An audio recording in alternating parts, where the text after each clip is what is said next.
അമ്മയുടെ ഇലക്ഷനുമായി ബന്ധപ്പെട്ടാണ് ഈ വീഡിയോ. ആദ്യമേ പറയട്ടെ, ഇത്തവണ ഒഫീഷ്യൽ പാനൽ ഇല്ല. എന്നാലും ചില കാര്യങ്ങൾ നിങ്ങളെ അറിയിക്കേണ്ടതായിട്ടുണ്ട്.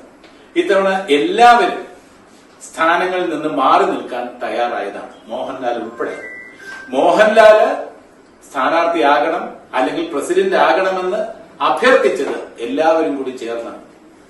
മിനിമം ഒരു തവണ കൂടിയെങ്കിലും മോഹൻലാൽ പ്രസിഡന്റ് സ്ഥാനത്തേക്ക് തുടരണം എന്നെല്ലാവരും ആവശ്യപ്പെട്ടതനുസരിച്ചാണ്, അഭ്യർത്ഥിച്ചതനുസരിച്ചാണ് അദ്ദേഹം ഈ സ്ഥാനമേൽക്കാൻ തയ്യാറായത്.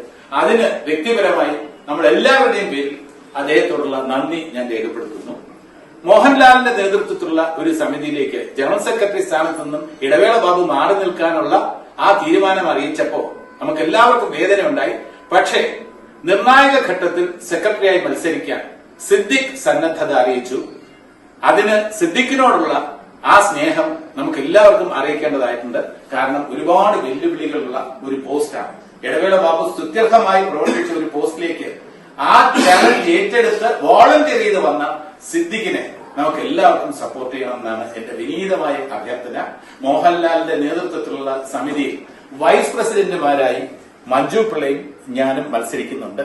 നിയമമല്ലെങ്കിൽ പോലും വനിത ഒരു വൈസ് പ്രസിഡന്റ് വനിതയായിരിക്കണം എന്നുള്ളത് ഇന്നസെന്റ് ഏട്ടന്റെയും മോഹൻലാലിന്റെയും കഴിഞ്ഞ പ്രാവശ്യം തന്നെയുള്ള ഒരു നിർദ്ദേശമാണ്. അത് നമുക്ക് സ്വീകരിക്കാം എന്നാണ് എന്റെ അഭ്യർത്ഥന. ജോയിന്റ് സെക്രട്ടറി സ്ഥാനത്തേക്ക് മത്സരിക്കുന്നത് ബാബുരാജാണ്.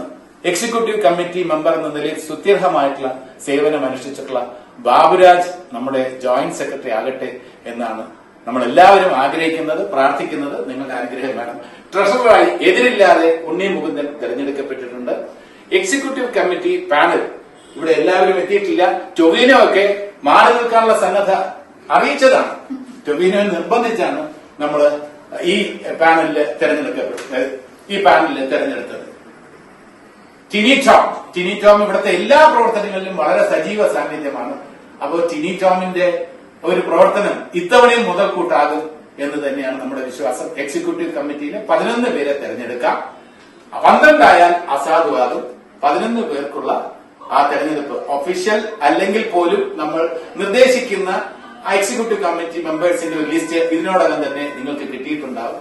അതിനനുസരിച്ച് വോട്ട് ചെയ്യണമെന്ന് വിനീതമായി അഭ്യർത്ഥിക്കുകയാണ്. ഒരിക്കൽ കൂടി പറയട്ടെ, ഇതൊരു ഒഫീഷ്യൽ പാനൽ അല്ല. പക്ഷെ അമ്മയുടെ നല്ല രീതിയിലുള്ള മുന്നോട്ട് പോക്കിന് സഹായകമാകുന്ന രീതിയിൽ സ്വയം സന്നദ്ധത അറിയിച്ച് മുന്നോട്ട് വന്നിരിക്കുന്ന ഒരു ടീമാണ്.